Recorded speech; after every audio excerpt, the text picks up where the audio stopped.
Good morning, friends. In the last lecture, we have seen the various definitions of business. In these definitions, we have underlined very important points like exchange of valuable thoughts and ideas to get the profit or to get the mutual gain. At the same time, in the second definition, we have focused on the very important aspect of business, that is removing the hindrances or removing the obstacles in any kind of transaction. That is also underlined in the definition of James Stephenson. In the third definition, F.C. Hooper has also focused on the business and its complex field of commerce and industry. Friends, the Indian Income Tax Act of 1961 also presents the creation of the material and its selling to the people who are in need of that particular material. That part is also focused by the Indian Income Tax Act 1961. Now we have to think about the next part of this unit, which is titled as Nature of the Business. Friends, when we will focus on what kind of business we are doing, what kind of business or what is the exact nature of the business we are having, at that time we will get the first important point, that is economic activity. Business is an essential economic activity. Profit motive is the key element that inspires a businessman to work efficiently. Friends, in any kind of business, the motive of the profit is very important. For any kind of act, the motive is important. मित्रांनो, हे लक्षात घेतलं पाहिजे की कोणत्याही कृतीच्या पाठीमागे एखादा उद्देश किंवा एखादी प्रेरणा त्या ठिकाणी असणं गरजेचं असतं. आणि त्यासाठी आपल्याला हे लक्षात घेतलं पाहिजे की आपल्याला जी कृती करायची आहे त्या कृतीच्या पाठीमागं निश्चितपणानं कोणाची ना कोणाची एक हेतू किंवा उद्देश किंवा प्रेरणा त्या ठिकाणी असला पाहिजे. तर आणि तरच त्या ठिकाणी ती कृती चांगली आणि यशस्वी पद्धतीनं पार पाडता येऊ शकेल. प्रत्येक माणसाच्या आयुष्यामध्ये काहीतरी ध्येय असतं, उद्दिष्ट असतं आणि हे ध्येय किंवा उद्दिष्ट प्राप्त करण्यासाठी म्हणून ते जो प्रयत्न करत असतो त्या प्रयत्नातूनच त्याला यश प्राप्त होत असतं. पण ह्यामध्ये महत्त्वाचं काय असेल तर मोटिव्ह आहे, त्याचा उद्देश आहे किंवा त्याचं जे काही इंटेन्शन आहे ते फार महत्त्वाचं आहे. आणि ह्या कोणत्याही बिझनेसमध्ये आपण एक गोष्ट लक्षात घेतली पाहिजे की कोणतीही इकॉनॉमिक ॲक्टिव्हिटी जर विचारात घेतली तर त्यातून प्रॉफिट मिळवणं, फायदा मिळवणं हाच त्या ठिकाणचा मुख्य उद्देश असलेला आपल्याला पाहायला मिळेल. So business is nothing but the economic activity focusing on the motive of profit. लक्षात घ्या, यातून प्रॉफिट किंवा नफा मिळवणं हा सर्वात महत्त्वाचा उद्देश त्या ठिकाणी आहे असं म्हणायला काहीच हरकत नाही. Now let us turn on to the second important point, human activity. Business is a human activity. In this sense, business is considered to be an economic activity of the human beings only. A business is by the people and for the people. As you are well aware of the definition of democracy, what is democracy? Democracy means an administration by the people, for the people, of the people. It means that लोकशाही म्हणजे काय तर लोकांनी लोकांच्यासाठी लोकांचे चालवलेले प्रशासन, ह्याला आपण लोकशाही म्हणतो. आता यामध्ये बिझनेस जर आपण तुलना करायला घेतलं तर काय करता येईल बघा. Business is a human activity, म्हणजे याच्यामध्ये सुद्धा सर्व मनुष्य प्राणी किंवा सर्व मानव त्या ठिकाणी या बिझनेसच्या ॲक्टिव्हिटीमध्ये येतात. In this sense business is considered to be an economic activity of the human beings only. आता बिझनेस ही सर्व जनरली आपण जर विचार केला तर फक्त माणसांचीच एक ॲक्टिव्हिटी आहे आणि ती बहुतांश या ठिकाणी आपल्याला लक्षात घेतलं पाहिजे की माणसांकडून माणसांसाठी माणसांच्या फायद्यासाठी केली गेलेली ती ॲक्टिव्हिटी आहे. तर ही गोष्ट आपण या ठिकाणी बिझनेस म्हणजे ही एक ह्युमन ॲक्टिव्हिटी आहे, मानवी ॲक्टिव्हिटी आहे की ज्यातून आपल्याला त्या ठिकाणी मानवाला चांगल्या पद्धतीचा बेनिफिट, त्याचं कष्ट कसं कमी करता येऊ शकेल किंवा त्याला अधिक फायदा कसा मिळवून देता येईल ह्या गोष्टींचा विचार करणं गरजेचं आहे. Now let us think about the third important point, social process. Business is a social process. All the individuals involved in a business, such as owners, customers and employees, are an integral part of the society. लक्षात ठेवा, हे जे मालक आहेत, ग्राहक आहेत किंवा त्या ठिकाणी काम करणारे जे कर्मचारी आहेत, तर ते सर्व लोक या बिझनेसचा इंटिग्रल पार्ट आहेत. कारण any business is considered as a social activity. म्हणजेच काय की कोणत्याही प्रकारचा बिझनेस असेल तर त्यामध्ये विकणारा विक्रेता महत्त्वाचा आहे, घेणारा ग्राहक महत्त्वाचा आहे, त्या ठिकाणी ते उत्पादन तयार करण्यासाठी काम करणारे जे कर्मचारी आहेत, कामगार आहेत, ते एम्प्लॉईजसुद्धा तितक्याच महत्त्वाचे ठरतात. आणि त्यासाठी बिझनेसला आपण सोशल ॲक्टिव्हिटी म्हणतो किंवा ती एक सोशल प्रोसेस आहे, फेनॉमिना आहे, एक प्रक्रिया आहे. कारण ह्याच्यामध्ये जोपर्यंत एक सेलर जोपर्यंत आपल्या ग्राहकापर्यंत पोहोचत नाही आणि तो ग्राहक ती वस्तू विकत घेत नाही तोपर्यंत ती प्रक्रिया पूर्ण होत नाही. आणि त्याच्यासाठी आपल्याला हे लक्षात घेणं गरजेचं आहे. Business is a social activity, it is a social process and are an integral part of the society. समाजाचा तो एक अविभाज्य भाग आहे. म्हणजेच काय, समाज आणि बिझनेस, समाज आणि व्यवसाय हे एकमेकापासून वेगळे करता येऊ शकत नाहीत. कारण जोपर्यंत आपण ते एकत्रित ठेवतोय त्या ठिकाणी आपल्याला हे लक्षात येईल की हा समाजातल्या लोकांसाठी, समाजातल्याच काही लोकांनी केला गेलेला उद्योग आहे. म्हणजे ही केली गेलेली एक कृती आहे असं म्हणायला काही हरकत नाही. Business has to fulfil its social responsibilities. लक्षात ठेवा, बिझनेसमधून त्या ठिकाणी सामाजिक जबाबदारी पार पडली गेली पाहिजे. मग त्यामध्ये फॉर एक्झाम्पल आपण एक साधी गोष्ट विचारात घेऊया की समाजामध्ये आपल्याला काही लोक फळभाजी विक्रीचा व्यवसाय करताना दिसतील. समाज जिथं राहतो, लोकवस्ती जिथं आहे तिथं चौकामध्ये किंवा रस्त्याच्या कडेला काही लोक आपला स्टॉल लावून त्या ठिकाणी भाजी किंवा फळ विक्री करत असतात. आता हा जो फळ विक्री करणारा माणूस आहे किंवा भाजी विकणारा माणूस आहे, तो काय करतो, तो शेतकऱ्याकडून माल विकत घेतो, भाजीपाला किंवा फळं विकत घेतो आणि तो त्याच्या स्टॉलमध्ये ती भाजीपाला किंवा ती फळं विक्रीला ठेवतो. आणि समाजातले काही लोक, त्यांना ती आवश्यक भाजी आहे, ते लोक येतात, त्याच्याकडून ती भाजी किंवा फळं विकत घेतात आणि त्याचं युटिलायझेशन करतात, त्याचा वापर करतात, त्यांचं आरोग्य समृद्ध ठेवण्यासाठी त्याचा वापर केला जातो. आता इथं ही एक चेन आपल्याला पाहायला मिळते. याच्यामध्ये शेतकरी हा मॅन्युफॅक्चरर आहे, शेतकरी हा उत्पादक आहे. त्यानं उत्पादन केलेला माल हा विक्रेता म्हणजे सेल्समन त्या ठिकाणी तो विकत घेतो, पहिल्यांदा कमी पैशामध्ये विकत घेतो. आणि ज्यावेळी तो कस्टमरला, ग्राहकाला ज्यावेळी तो विकतो त्यावेळेस त्या ठिकाणी तो काय करत असतो, ते विकत असताना एक 2 पैसे त्यातून आपल्याला प्रॉफिट कसं मिळवता येऊ शकेल ह्याचा तो विचार करून त्या ठिकाणी तो ते सेल करत असतो. So you will find that business is a social process and here the people who are doing the business, they are fulfilling the social responsibility, they are satisfying the need of the customers. म्हणजेच काय, ग्राहकांच्या ज्या गरजा आहेत त्या गरजा fulfil करण्यासाठी, ग्राहकांच्या ज्या गरजा आहेत त्या परिपूर्ण करण्यासाठी त्या ठिकाणी तो सेलर काम करत असतो. मग त्याच्यासाठी शेतकऱ्याकडून आणत असताना, तो माल आणत असताना त्याला ट्रान्सपोर्टचा खर्च पडलेला असतो, त्याचा स्वतःचा वेळ गेलेला असतो, त्याची स्वतःची मजुरी त्या ठिकाणी त्याला मिळायला हवी असते. ह्या सगळ्या गोष्टींचा विचार करून तो ज्यावेळी ती वस्तू विकत असतो, ग्राहकापर्यंत देत असतो, त्या सगळ्या गोष्टींचा हिशोब करून त्या ठिकाणी त्या वस्तूची किंमत ठरवली जाते.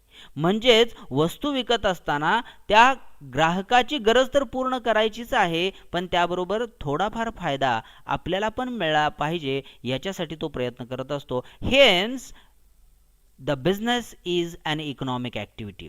असं मला सांगायचं आहे की ही बिझनेस म्हणजेच एक आर्थिक प्रकारची कृती आहे की ज्याच्यातून माणसं आपल्याला फायदा कसा मिळवता येऊ शकेल किंवा आपल्याला प्रॉफिट कसं मिळवता येऊ शकेल याचा विचार करतात.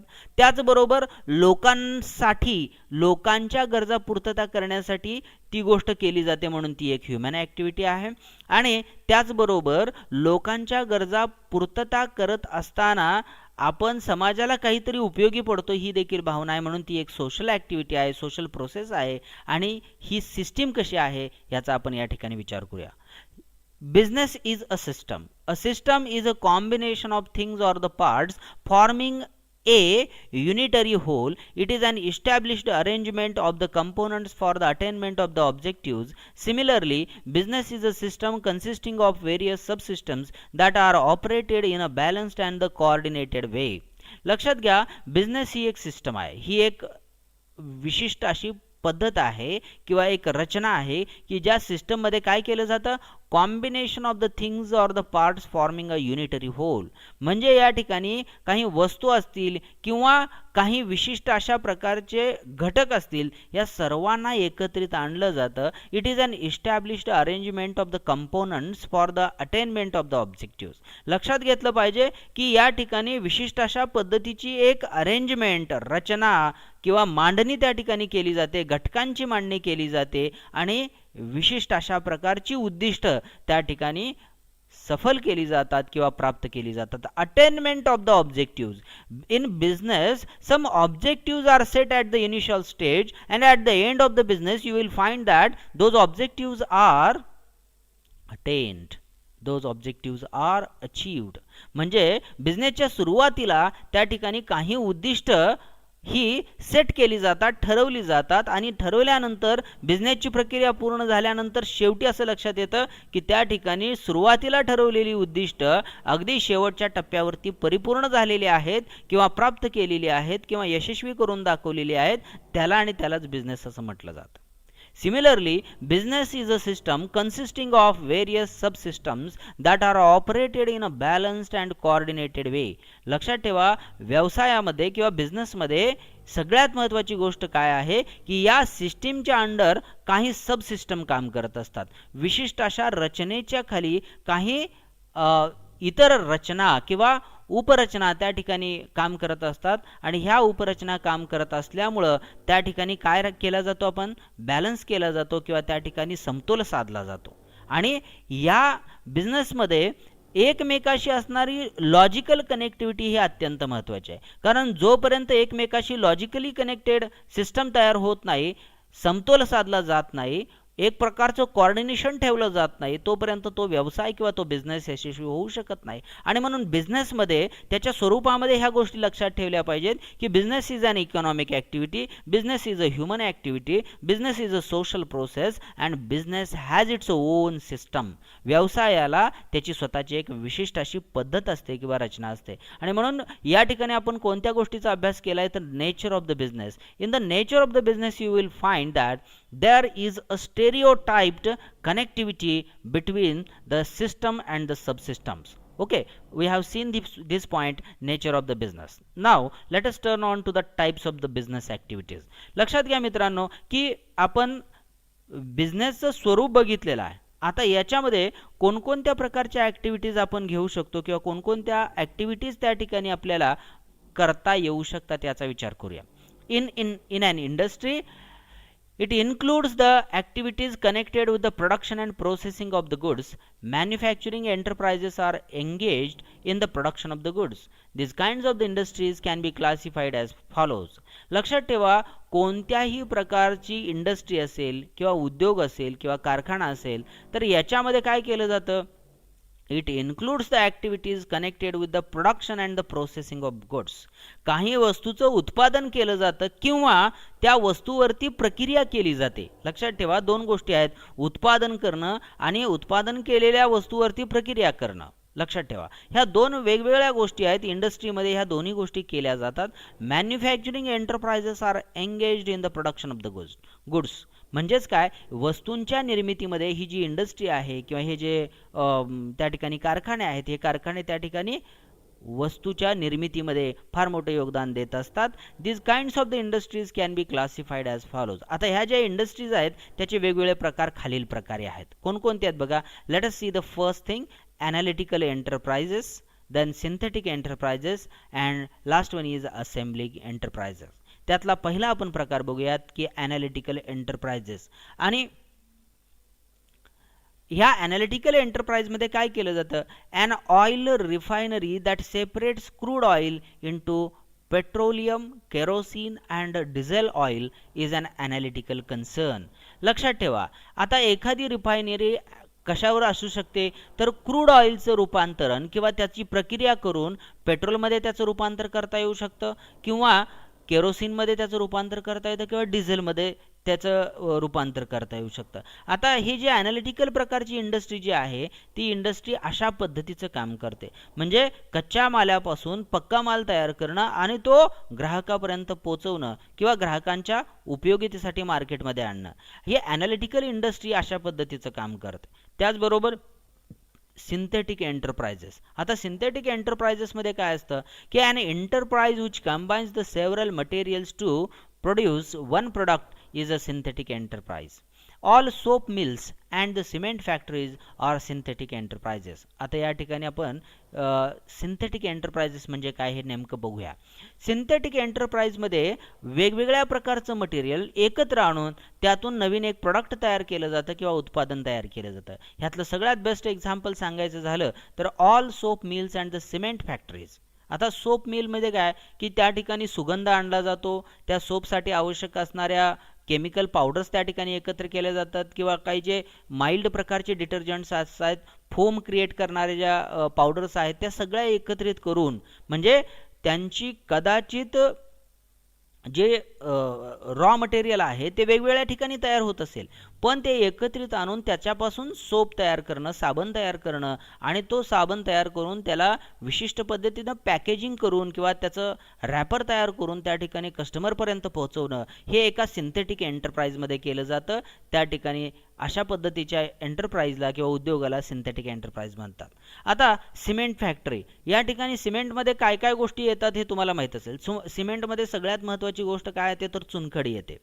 या चुनखडीच्या बरोबर काही असे केमिकल पावडर्स येतात किंवा अशा पद्धतीचं केमिकलचं त्याच्यामध्ये इन्सर्शन केलं जातं किंवा त्याच्यामध्ये केमिकलचा भाग इन्सर्ट करून त्या केमिकलला स्ट्रेंथ आणली जाते, त्या सिमेंटला स्ट्रेंथ आणली जाते की जेणेकरून पाण्यात भिजवल्यानंतर एखादा ब्लॉक तयार केला तर तो अतिशय टणक किंवा अतिशय त्या ठिकाणी मजबूत होऊ शकेल की ज्याच्यावर बिल्डिंग सुद्धा त्या ठिकाणी तयार करता येऊ शकेल. So this is the best example of the synthetic enterprise.